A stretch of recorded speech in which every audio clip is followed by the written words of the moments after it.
Assalamualaikum warahmatullahi wabarakatuh. Waalaikumsalam. Alhamdulillah, wassalatu wassalamu ala rasulillah Sayyidina Muhammadin Abdillah wa ala alihi wa sahbihi Saing dalam la melodi. hawla wa la quwwata illa billahil azim. Qad qala Allah ta'ala al karim wa huwa asdaqul qailin. A'udzu billahi minasy syaithanir rajim. Fadzakir fa inna dzikra tanfa'ul mu'minin. Walidhalika qala an-nabiy sallallahu alaihi wasallam man salaka tariqan yaltamisu fihi ilman salaka Allahu lahu tariqan ilal jannah. Shadaqallahu al-azim. Shadaqa rasulul habibul karim. Wa nahnu ala dzalika minasyahidin wasyakirin. Alhamdulillahi rabbil alamin. Hadratul mukarramin segenap para santri dan segenap pengurus tingkat Masjid Al-Qur'an, para jemaah sahabat dan kajian taklim yang mudah-mudahan selalu dalam lindungan Allah Subhanahu wa taala, diberikan sehat walafiat. Amin. Biar bisa untuk kesempatan kali ini yang akan dikaji adalah kitab At-Taqriratus Sadidah mengenai rukun sholat, terutama rukun sholat yang nomor 4, yaitu adalah qiraatul Fatihah, membaca surat Al-Fatihah.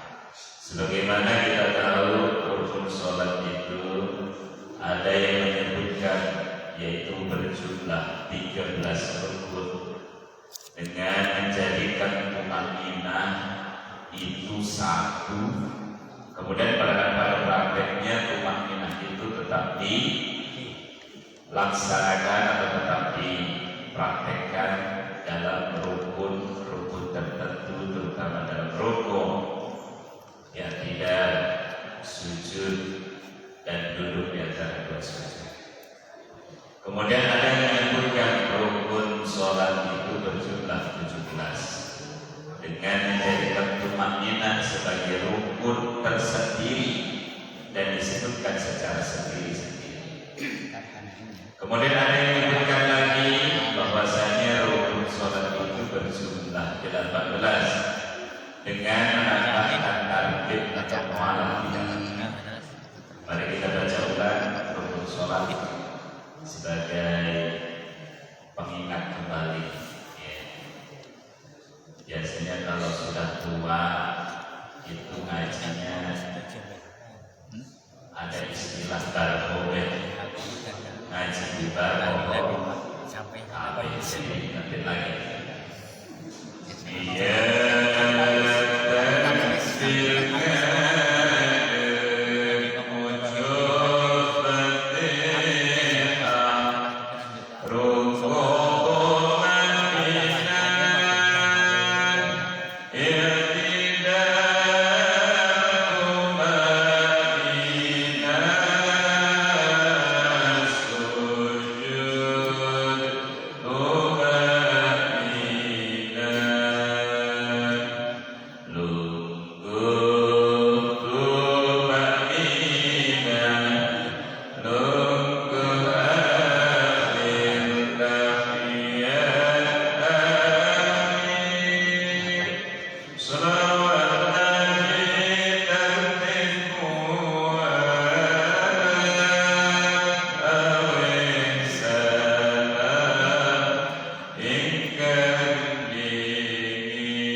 Hadirin jemaah rukun yang keempat yaitu tentang qiraatul Fatihah, membaca surat Fatihah.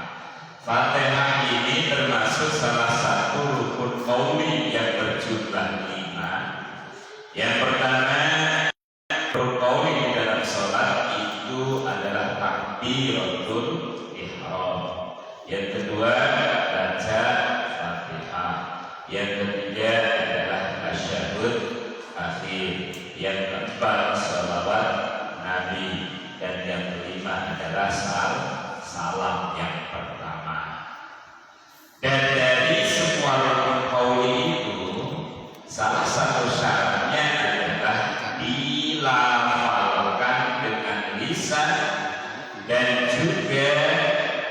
dikeluarkan suaranya minimal harus terdengar oleh telinga sendiri. Saya ulang, dari rukun qaul yang berjumlah 5 tadi, salah satu syaratnya adalah kudu dilafalkan dengan lisan. Artinya tidak sah ketika kita takbiratul ihram ataupun Fatihah ataupun tasyahud akhir ataupun sholawat ataupun salam, kita mengucapkannya cuma dengan hati. Jadi gini, tangan menggerak, nggak ada lafal lisan, apa tidak sah. Dan juga diharuskan harus terdengar minimal oleh telinga sendiri. Ada gerak lisan, tetapi nggak ada suara sama sekali. Misalkan kita takbiratul ihram,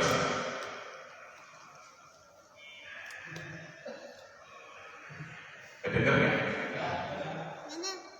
Lisan tapi nggak ada suara, maka tidak sah. Ya, dihaitsu yusmi'u nafsa, sekira-kira bisa terdengar oleh telinga sendiri. Ada cuma saiknya itu, walaupun begini misalkan suara.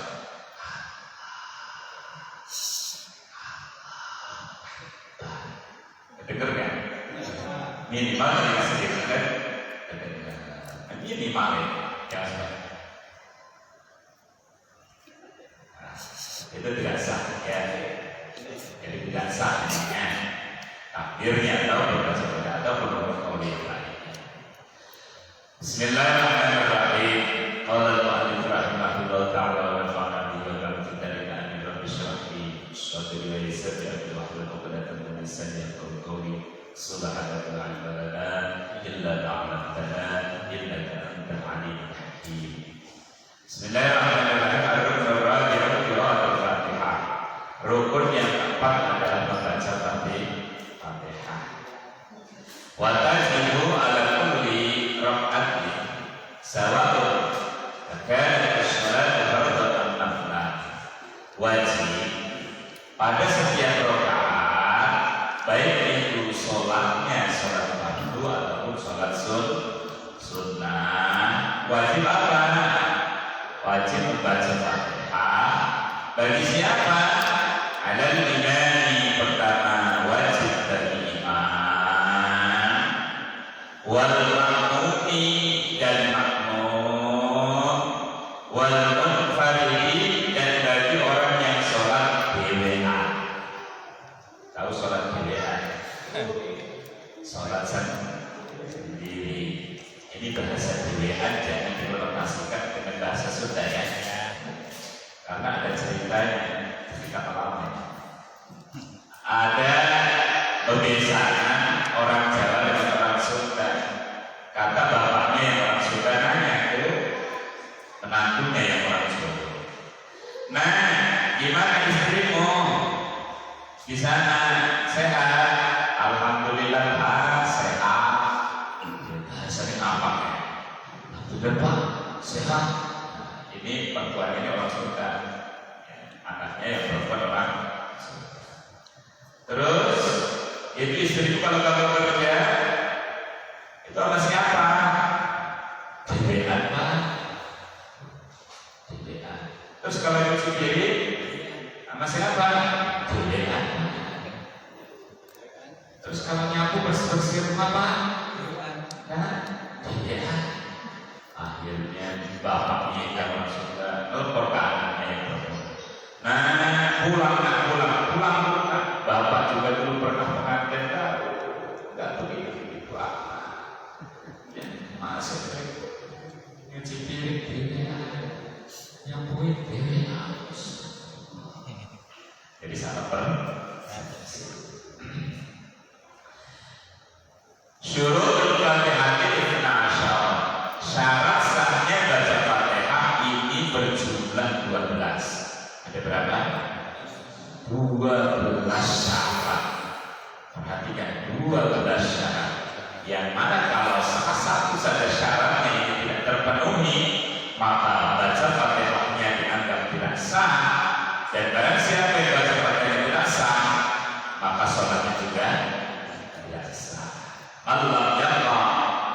Fatihatul Kitab lam tasihha sholatuhu.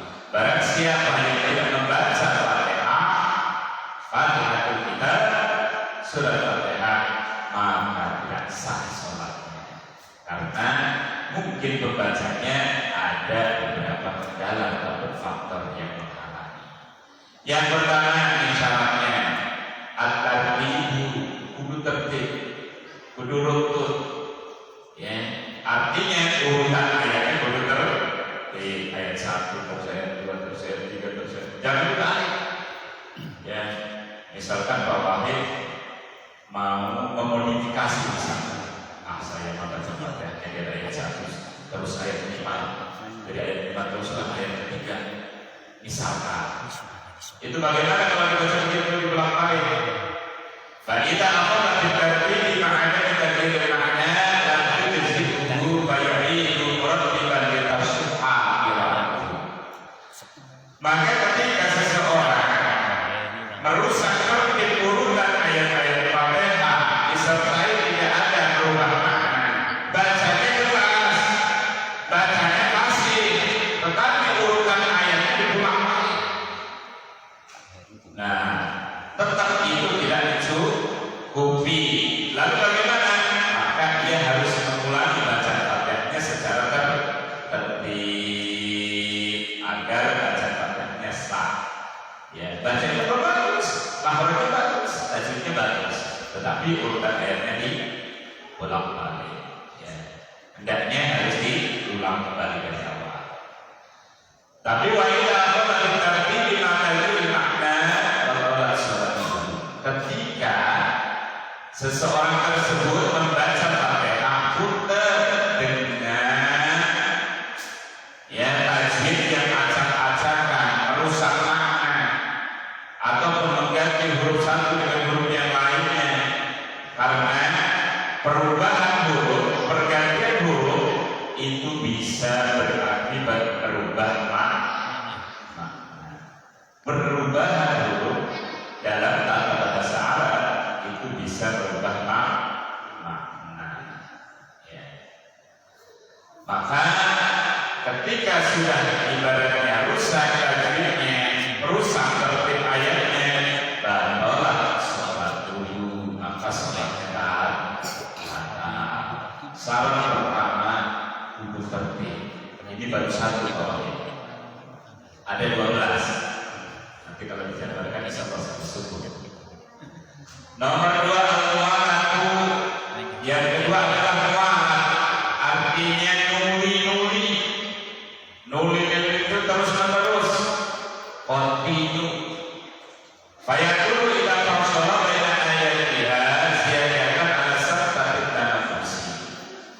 Maka dianggap idoroh ketika kita membaca Fatihah dipisah-pisah, dijeda-jeda dari ayat-ayat Fatihah yang berjumlah 7, dijedanya ziyadatan ala sab'ati tanafusi, melebihi daripada ukuran berhenti ngambil nafas.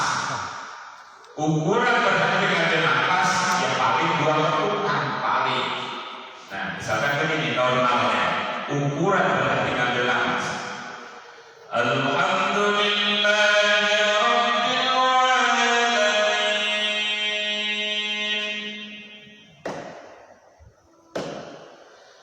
Ar-Rahmanir Rahim.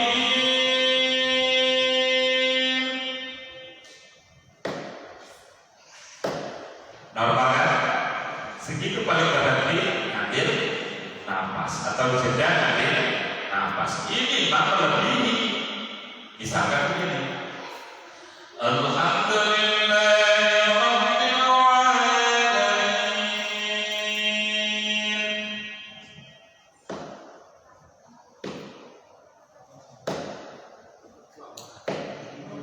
Ar-Rahmanir Rahim.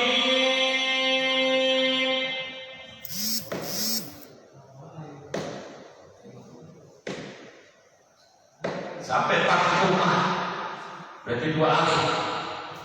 Ya, itu melebihi melebihi daripada kebiasaan, maka itu menghilangkan muarat, menghilangkan nuni dalam yang ketiga, mura'ati hurufiha, menjaga huruf-huruf Fatihah, menjaga huruf-huruf Fatihah. Ini erat kaitannya dengan tajwid, ya. Karena dalam kitab Jazariyah ada keterangan di dalam babnya, yaitu wal akhdhu bi tajwidha lazimun man lam yujawwidil Qur'an athimun. Menerapkan ilmu tajwid di dalam membaca Quran itu hukumnya wajib. Man lam yujawwidil Qur'an athimun, barang siapa yang membaca Quran tanpa menggunakan tajwid, maka dia termasuk orang yang berdosa. Ketika dia ada kesempatan untuk belajar, ketika dia ada kesempatan untuk ngaji, ketika dia ada kesempatan waktu untuk tasbih tetapi tidak digunakan. Adakah orangnya yang tidak mau ngaji? Ada di dalam masjid orangnya pakai ngaji tahu? Ya, yang senyum-senyum itu orangnya. Nah, kalau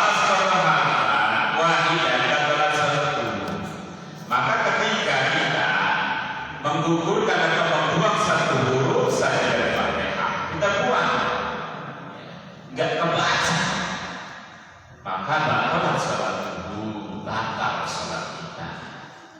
Wa kadzalika law adalah harfan di harfi, selain dibuang, begitu juga ketika kita mengganti satu huruf Fatihah dengan huruf Fatihah yang lain, dengan huruf yang lain, maka itu juga bisa dilakukan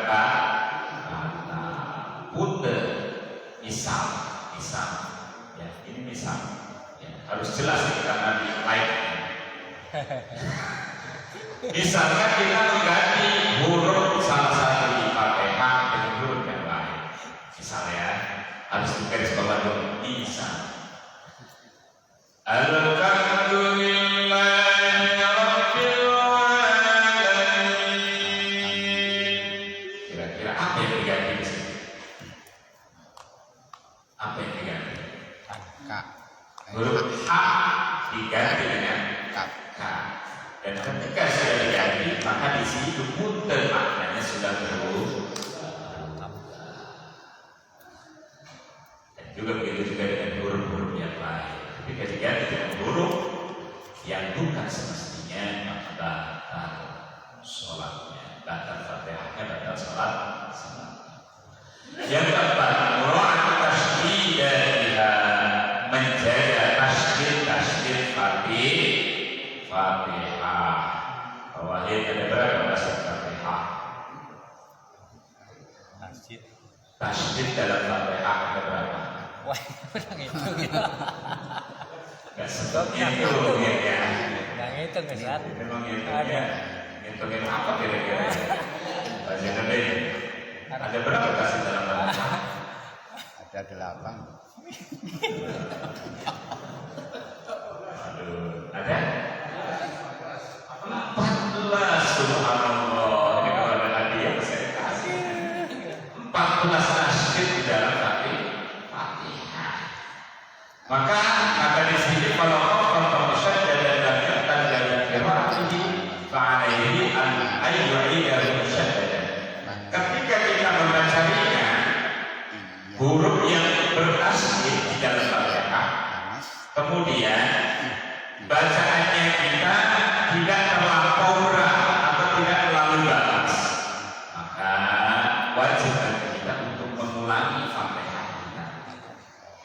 Ya, yang misalkan itu hurufnya bertasydid, kita baca ringan, ya, misalkan ini di lafal harusnya Ar-Rahmanir Rahim, kita baca ringan Ar-Rahmanir Rahim, Ar-Rahmanir Rahim, hilangkan tasydidnya. tidak terlalu, bahasa kitanya fatal, secara makna tidak terlalu merusak makna, tetapi kudu diulang. Bagaimana kalau sebaliknya? Ya. Wa amma idza shaddada muqabbalan adalah salatu in ghayyara makna ma'al ilmi wal 'abdi wa illa betul. Jika sebaliknya, ketika kita membaca tashdid huruf Fatihah yang tanpa tashdid atau yang ringan, kita baca tashdid, ya, apa yang terjadi? Batal sholat, maka batal sholatnya karena batal Fatihahnya, dengan catatan jika pemberian tashdid tersebut yang kita baca itu merubah makna, satu syaratnya, ataupun kita tahu huruf tersebut dan tashdidnya tapi kita baca tashdid, dan juga syarat yang ketiga kita sengaja padahal kita ya tahu dia, kita sengaja bacanya tashdid itu. Misalkan pada Fatihah ada lafaz yang tidak bertashdid, nanti kita baca tashdid. Alhamdulillahirabbil alamin arrahmanir rahim maliki kada kesediaan maliki yaum. Pada lafaz maliki kita kasih tashdid, misalkan maliki yaum, maliki yaum, maliki, ditekan di tashdid. Jika kita tahu, jika kita sengaja bahwasanya lafaz tersebut sebenarnya ada tasdidnya, kita sengaja, maka kan. Tapi kalau kita tidak tahu, kita tidak sengaja, dan pemberian tasdidnya tidak merubah makna yang fatal, maka belum membatalkan sholat. Itu yang keempat. Ya, masih 8 kali. Yang kelima, al-khamis, Allah yasbira sakatan tawilatan wala musyiratan yaksidu biha al-qira'ah. Yang kelima, hendaknya kita, orang yang baca Fatihah dalam sholat, tidak memberikan saktah, baik saktah yang lama ataupun saktah yang pendek, dengan tujuan memutus qira'ah. Ya, kan dalam saktah dalam Al-Quran ada tempatnya, ya kan? Salah satunya dalam surat Al-Kahfi ayat 1 itu, yang sebelumnya betul ada artinya iwaja, sudah ada saktah iwaja, walaupun ayat tapi ada saktah, bacanya iwaja qayyima. Kalau tak kuat di situ qayyima, berhenti, ulang lagi dari qayyiman yudhal ba'sam sampai seterusnya. Ataupun dalam surat Yasin mimma qadina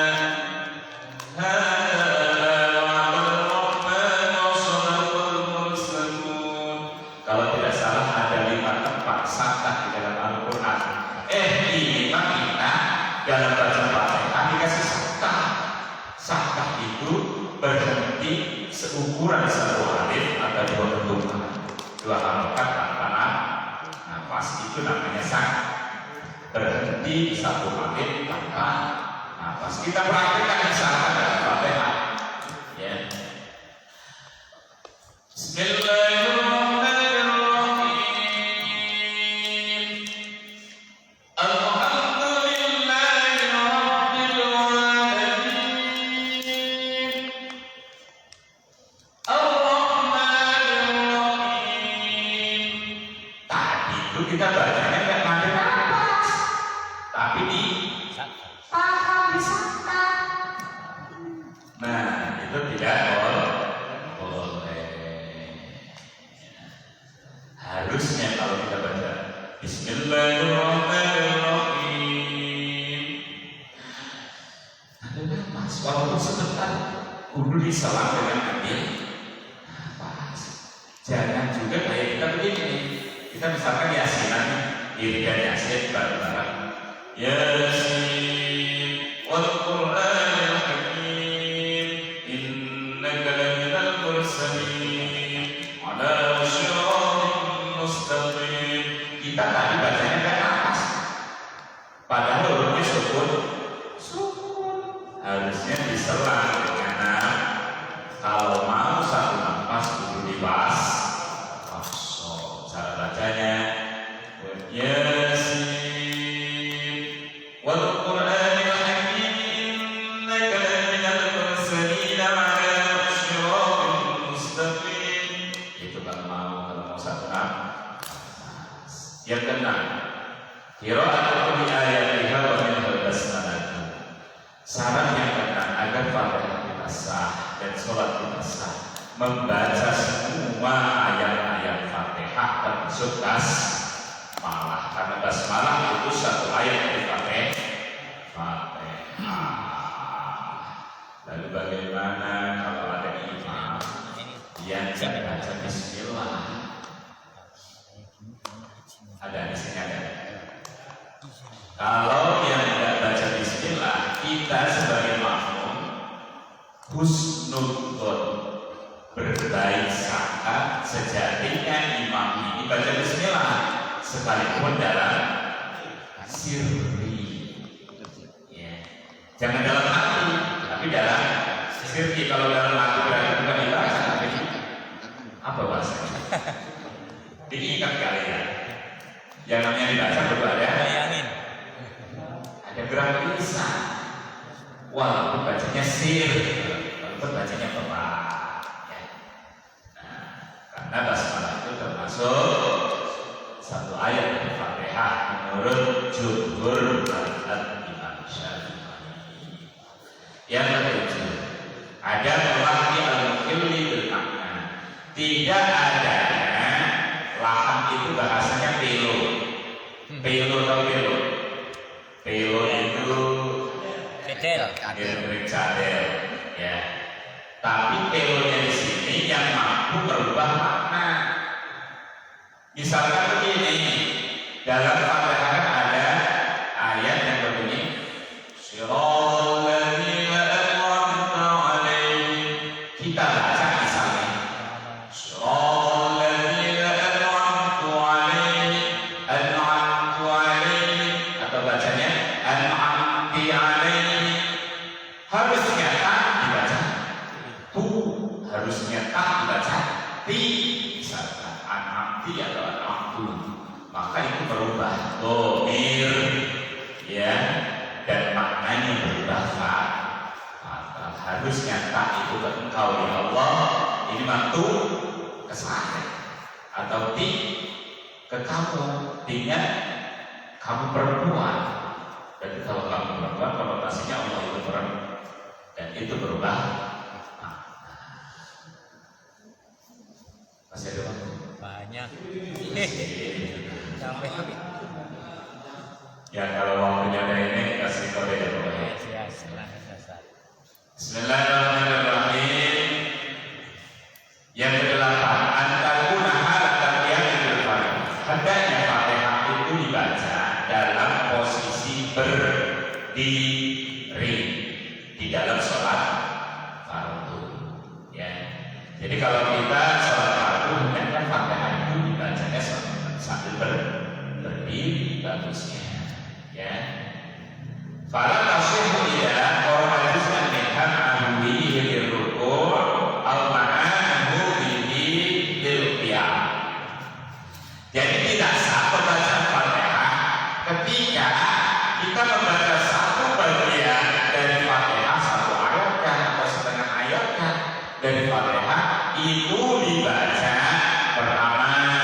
Misalkan kita turun dari ruku atau bangun dari sujud rakaat kedua, rakaat ketiga mau rakaat keempat, ya, kita sambil baca Fatihah. Ini harus dipraktekkan. Tidak sah Fatihah kita kalau tidak dibaca dalam posisi berdiri yang sempurna.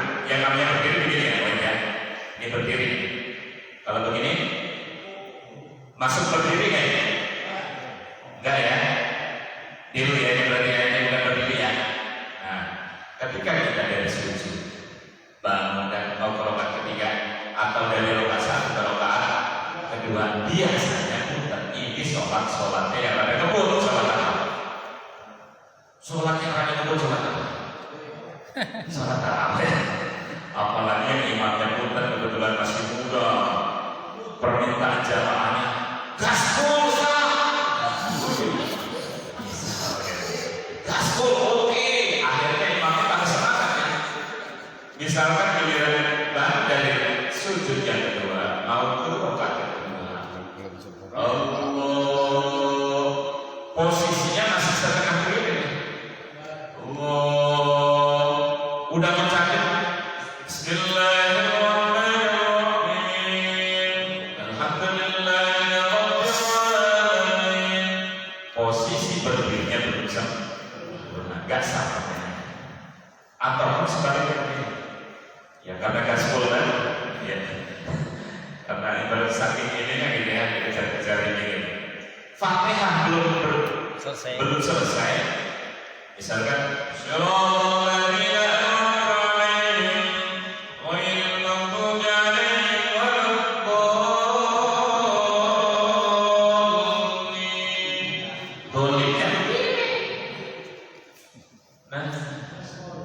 gaspol ya.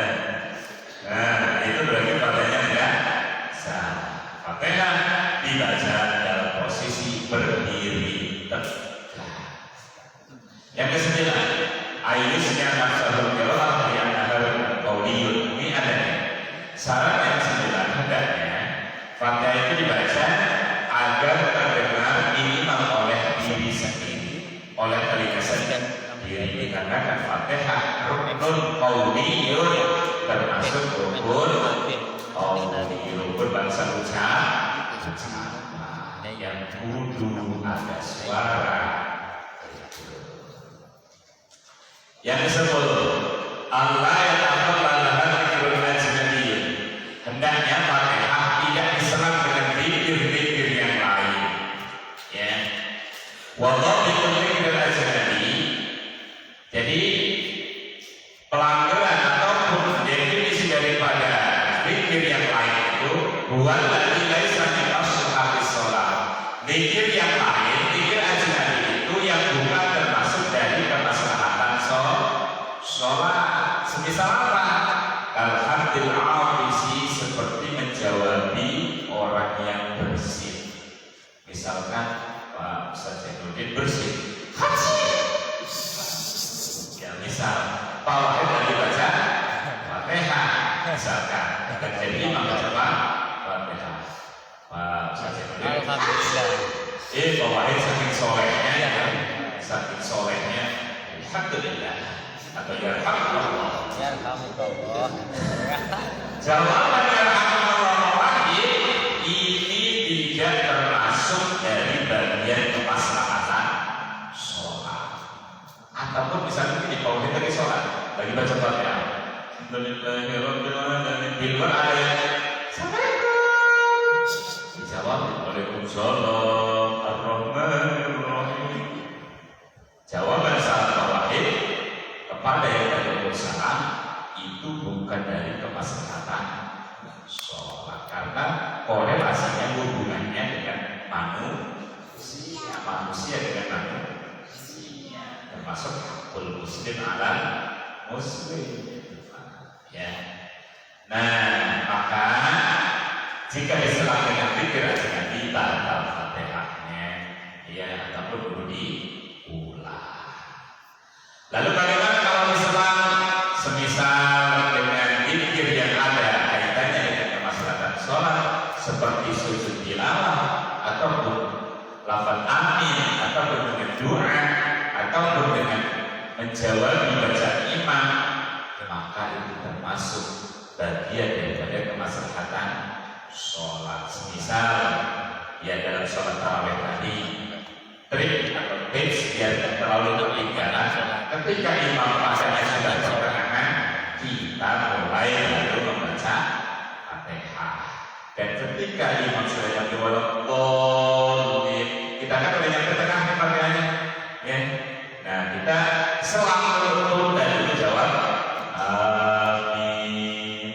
Ataupun ketika ada sujud tilawah, kita tunda dulu untuk sujud tilawah, lalu nyambung lagi ya dengan bacaannya tadi kita baca sampai mana dari Fatihahnya. Itu namanya zikir yang berkaitan dengan kemaslahatan sholat. Yang ke-11 kejusan. Ada sholat kalau sholat dikirain dari Fatihah sholat pada tafsir. Yang ke-11, jika adanya perkara yang membelokkan hati kita, jika kita bertujuan membaca Fatihah itu bukan untuk Fatihah sholat, maka tidak sah Fatihah kita. Awas, karena penting menjaga niat, ya menjaga niat dalam sholat itu kan penting sekali. Saja kita punya niatan, saya kayaknya mau keluar sholat, mau udahan aja sholatnya. Awas, itu secara tidak langsung memutus niat, termasuk kita baca Fatihahnya kemana-mana niatnya bukan Fatihah sholat, maka tidak sah. Yang ke-12 yang terakhir dengan singkat padat, hendaknya Fatihah itu dibaca dengan menggunakan bahasa Arab. Fala yajuzu tarjamatuha, maka tidak boleh membaca terjemah Fatihah. Jadi misalkan nih, ya Pak Wahid saking tolerannya itu di jamaah, karena mungkin ada yang dari Jawa, dari Sunda, dari Sumatera misalnya, udahlah baca Fatihahnya biar ibaratnya biar pada ngerti, biar pada paham. Imam sholat,